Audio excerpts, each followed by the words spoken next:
Welcome to today's training. Today, I'm going to walk you through a system that, in most practices, ends up being one of the biggest drivers of growth, local visibility, and long-term value. We call it the five-star protocol, turning customer reviews into revenue. I'm Bill Crawford, and I want to start by shifting how you think about reviews. Most doctors still treat online reviews as something nice to have, or something they'll get to eventually. That's not how we're looking at this anymore. Your online reputation isn't secondary. It's a core part of how your practice grows. In oral surgery, trust is everything. Before a patient commits to implants or any major procedure, they're going to look you up. And your reviews?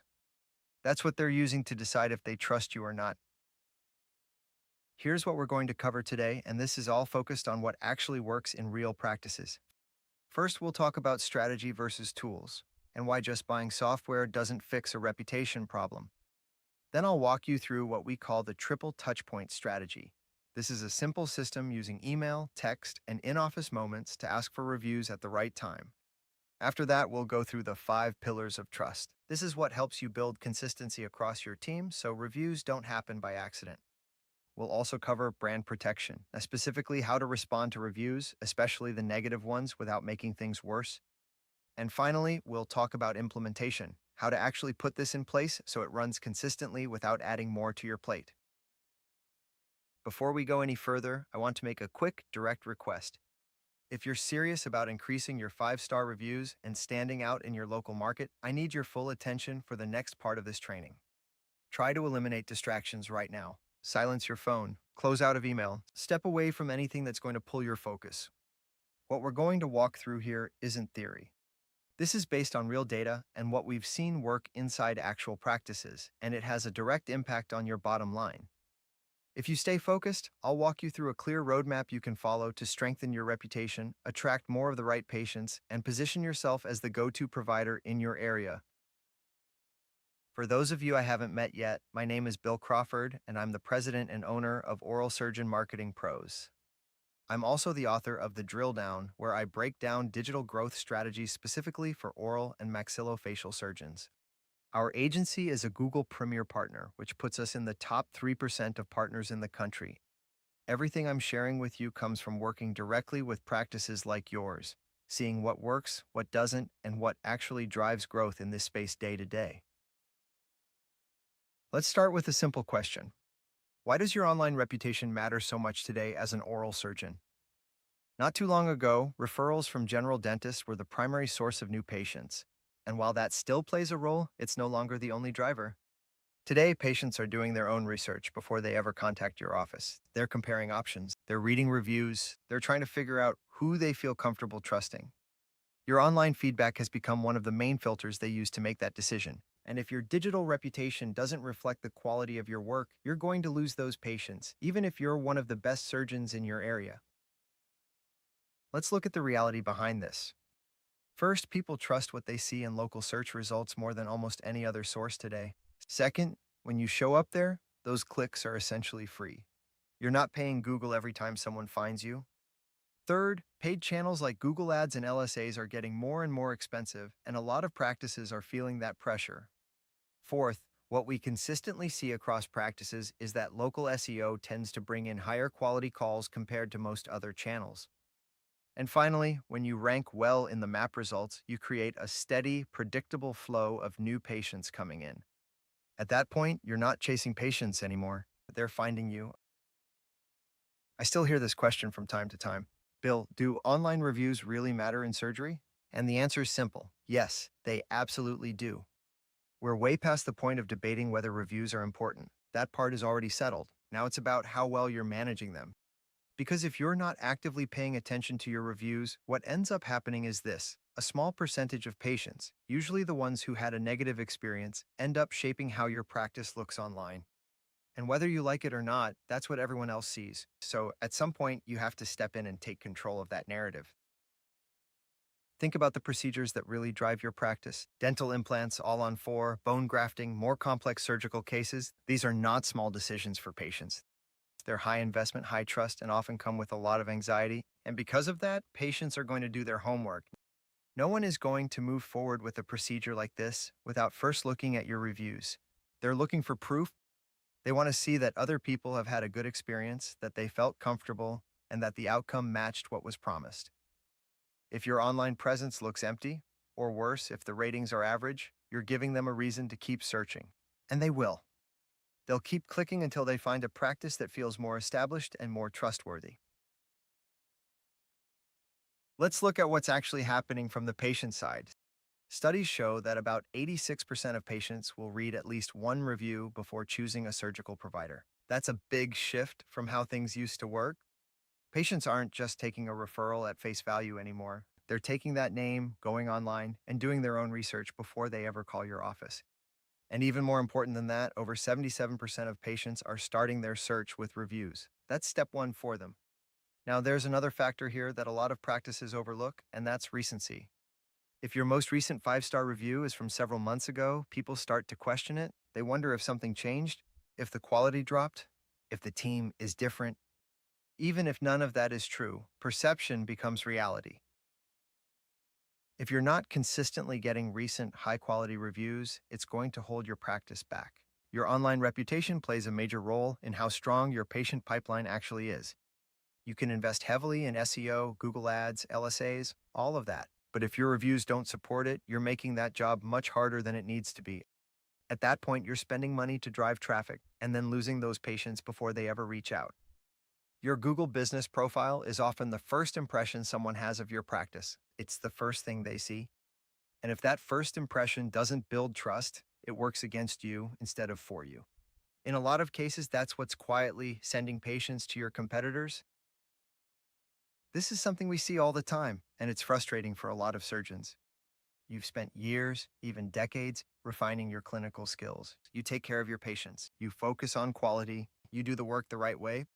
But then you look at your Google profile, and it shows 10 or 12 reviews and maybe a 4.1 rating. And there's a disconnect there. The level of care you're providing in your practice doesn't match what people are seeing online. From the outside, that's the only version of your practice they have access to. So even great surgeons end up looking average, or worse, simply because their online reputation doesn't reflect reality. What we're trying to do today is close that gap. Your online presence should be a clear, accurate reflection of the quality of work you're already delivering every day. Let me give you a real example so you can see how this plays out.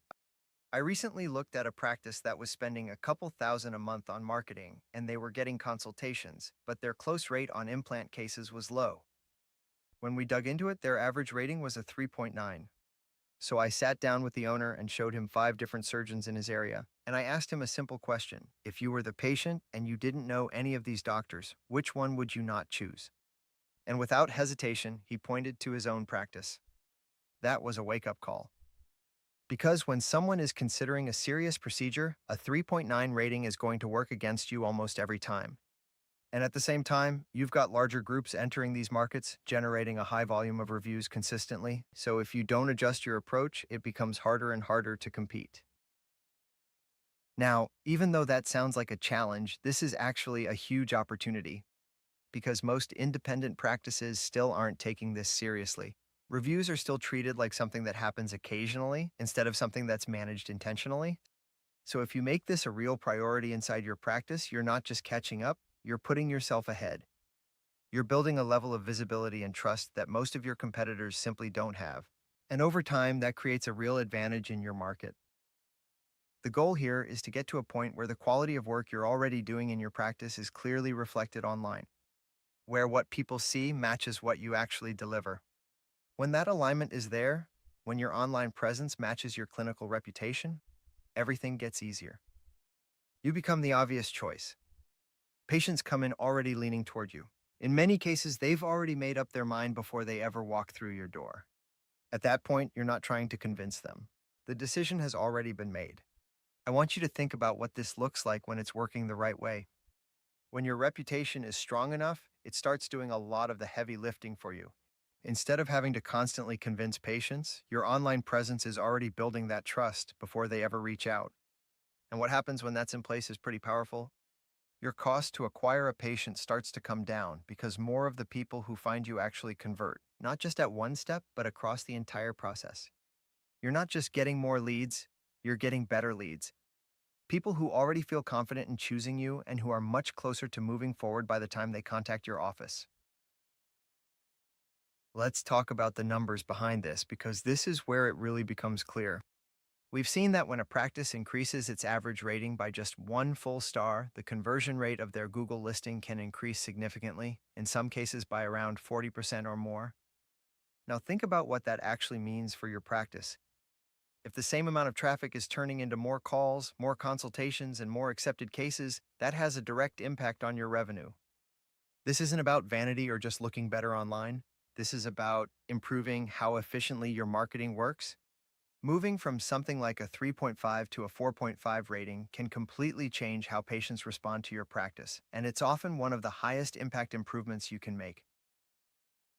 And even when you're already at a higher rating, the small improvements still matter. We've seen that moving from a 4.5 to a 4.6 can still create a noticeable lift in conversions. It may not seem like a big change on the surface, but in competitive markets, those small differences add up. Every tenth of a point becomes an advantage. And when you stay consistent with it, when you keep building momentum, those gains compound over time.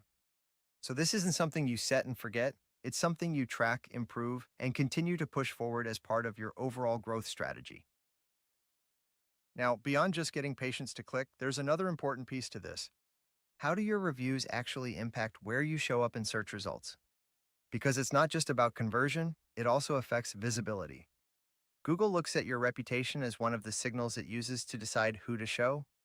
At the end of the day, Google's goal is simple.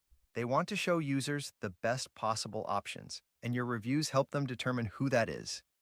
So the stronger your reputation is, the more likely you are to show up higher when patients are searching in your area. If we break this down a little further, a meaningful portion of your local ranking is tied directly to your reviews. It's not the only factor, but it's a significant one. And it's not just about the number of reviews or the star rating. Google is also looking at what people are actually saying. The language inside your reviews matters. So, when patients mention specific services, things like dental implants or procedures you want to be known for, that helps reinforce your relevance for those searches. Over time, that can improve your visibility for those exact terms in your market. Now, let's look at this from a patient's perspective. If someone searches and sees three different surgeons in the map results, how do they decide who to click? In most cases, they're going to go with the one that has the strongest combination of rating and review volume. It's a simple decision-making shortcut. People feel more comfortable choosing the option that looks more established and more validated by others. That's what we call social proof. And whether we think about it or not, it plays a big role in how people make decisions online. Here's another example that highlights something important. Volume matters, sometimes even more than a slightly higher rating. If you compare a surgeon with 600 reviews and a 4.8 rating to someone with 12 reviews and a perfect 5.0, most patients are going to choose the one with more reviews. Because it feels more established, it feels more reliable, there's a sense of consistency there that a small number of reviews just can't provide. So while rating is important, building volume is just as critical if you want to stand out in a competitive market. Let's quickly recap what we've covered so far.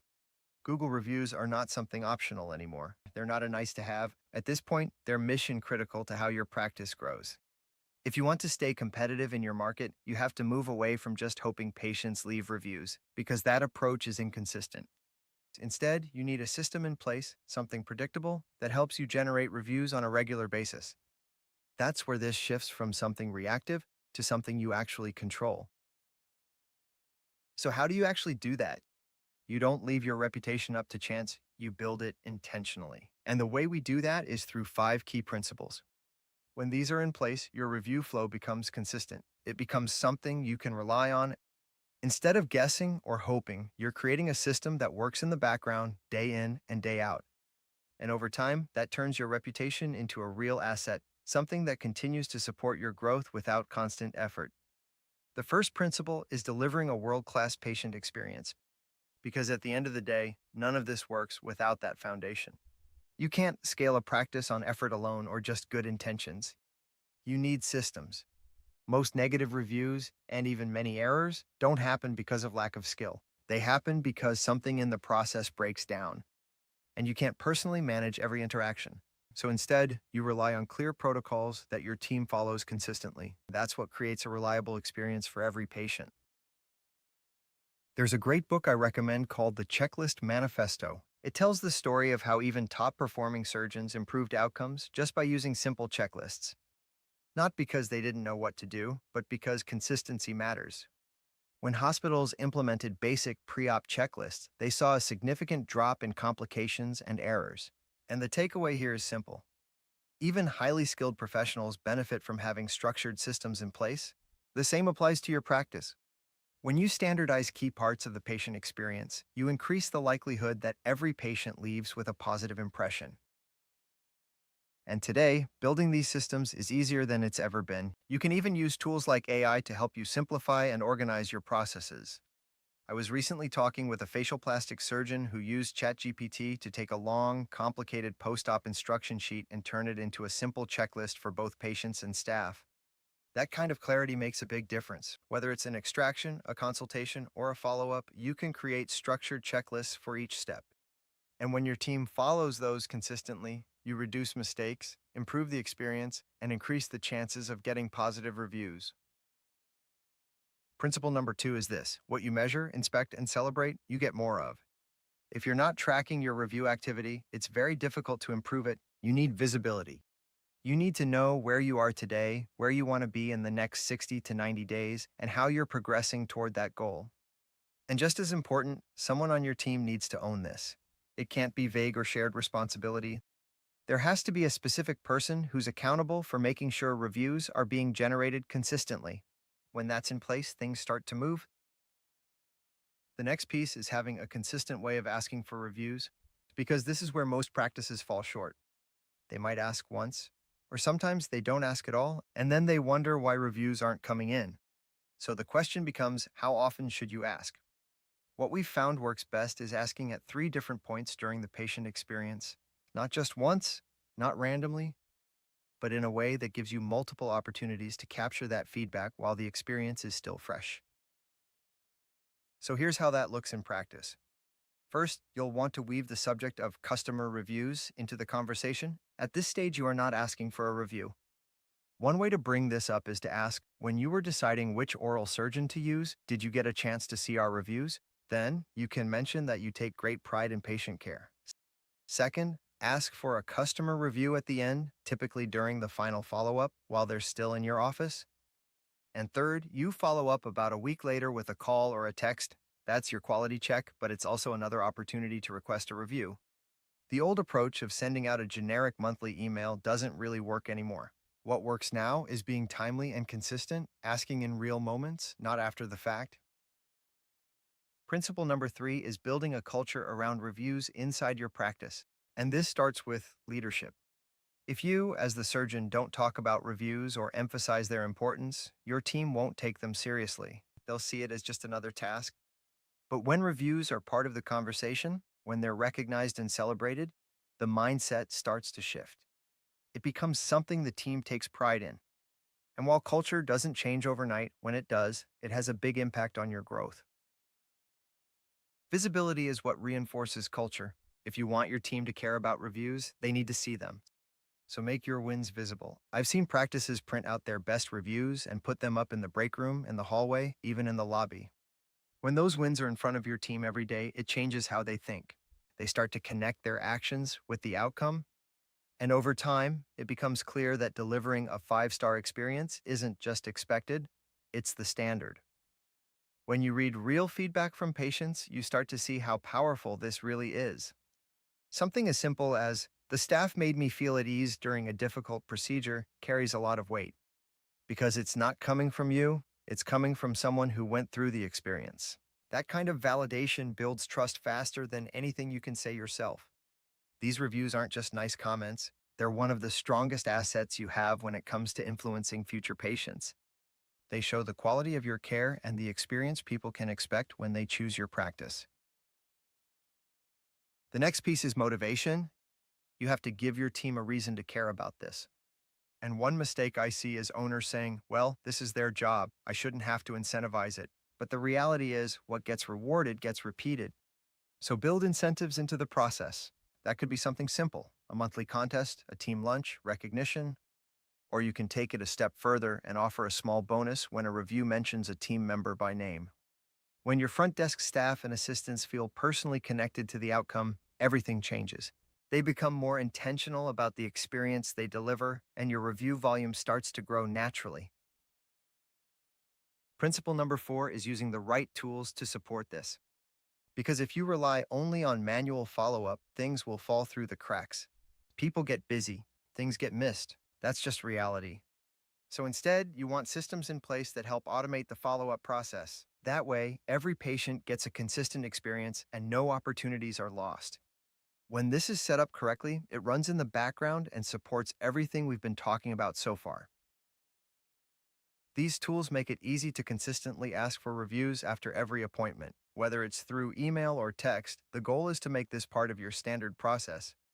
But just as important as asking is how easy you make it. It needs to be simple. It needs to be fast. The easier it is for a patient to leave a review, the more likely they are to actually do it. Ideally, they should be able to complete it in just a couple of taps on their phone without having to think about it. Now, I want to pause here for a second and make something very clear. Tools alone will not fix this. I've seen practices invest in good software and still get little to no results, not because the tool didn't work, but because the team wasn't aligned around it. At the end of the day, the tool supports the process, but it doesn't replace leadership. You still have to set the tone, you still have to reinforce expectations. Think of it this way. The software helps run the system, but you're the one who makes sure it actually matters inside the practice. The fifth principle is simple, but a lot of practices overlook it. You need to respond to every review, the good ones and the bad ones, because when patients are researching, they don't just look at your rating, they scroll. And most of the time, they're looking for the negative reviews first. That's just how people think. And when they see a negative review with no response, it creates doubt. It makes it seem like the issue was valid or that no one addressed it. So responding isn't just about the person who left the review, it's about everyone else who's reading it afterward. There's also a measurable impact here. As you increase the percentage of reviews you respond to, you tend to see an improvement in how people engage with your profile. More people click, more people reach out. And it makes sense, because your response shows how you handle situations, especially the difficult ones. So when you're replying, you're not really writing to the person who left the review. You're writing to everyone else who's reading it. They're paying attention to how you communicate, how you handle pressure, and how you represent your practice, and that builds trust. To keep this consistent, you need a clear process in place. Every review should be tracked. Nothing should slip through the cracks. And just like with generating reviews, someone on your team needs to own this. Set a standard, for example, responding within 24 hours. That way you stay on top of it without letting things pile up. And for negative reviews, it's important to have a plan. Not something emotional or reactive, but a consistent, professional approach that protects your reputation, because how you respond matters just as much as the review itself. When you put this into practice and stay consistent with it, the impact is very clear. You position yourself as one of the top options in your area. You show up more often in search, more patients choose you. And your overall conversion improves, which means your marketing becomes more efficient. You're not working harder to get results, you're getting more out of what you're already doing. That's how you stay competitive in today's environment. And I want to reinforce one last point.